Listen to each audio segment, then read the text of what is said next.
ఏదన్నా by election Vijay గారు resign చేసిన కాన్స్టిట్యున్సీలో ఒక దాంట్లో రిజైన్ చేయాల్సి ఉంటుంది. ఆ కాన్స్టిట్యున్సీలో బై ఎలక్షన్ వస్తే అప్పటి పరిస్థితులు ఎలా ఉంటాయో మళ్ళీ వేచి చూడాలి.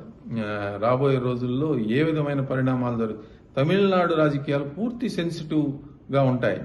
ద్రవిడ మూలాలున్న పార్టీలదే అక్కడ ఆధిపత్యం. అది ఈ ఎన్నికల్లో కూడా ఆధిపత్యం తగ్గింది అని అంటున్నారు, కానీ నిజానికి ద్రవిడ మూలాలున్న పార్టీలకి వాళ్ళు పూర్తిగా నిరాదరణకు గురి చేయలేదు. అన్నా డిఎంకేకి సీట్లు ఇచ్చారు, మరి డిఎంకేకి సీట్లు ఇచ్చారు. చిన్న చిన్న ఎండిఎంకే, ఏడిఎంకే ఇలాంటి పార్టీలకు కూడా వాళ్ళు 1 స్థానం 2 స్థానాలు ఇవ్వటం జరిగింది. దీన్ని బట్టి ద్రవిడ మూలాలని చెరిపివేయటం అనేది తమిళం అంటే తమిళ నేటివిటీ మీద విజయ్ గారు కాంటెస్ట్ చేశారు. ఎక్కడా కూడా ఆయన ద్రవిడ పదాన్ని వాడిన సందర్భం కూడా లేదు. కానీ ఇప్పుడు బీజేపీ కూడా వాడలేదు. బీజేపీ కూడా జాతీయవాద భావాలతోటి యువకులను ఎక్కువగా ఆకర్షించిన పార్టీ ఏదన్నా ఉంది అని అంటే బీజేపీ. ఇదివరకు పార్లమెంట్ ఎన్నికల్లో బీజేపీ యువతను బాగా ఆకర్షించింది.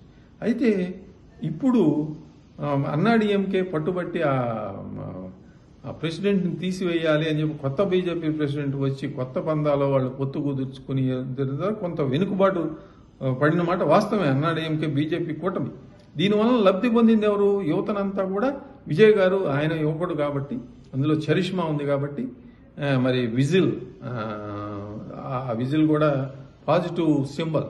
ఆ సింబల్ తోటి ఆయన ప్రజల్లోకి బాగా చొచ్చుకుపోగలిగాడు. మాస్ చరిష్మాతోటి, సినిమాటిక్ చరిష్మాతోటి విజయం సాధించాడు.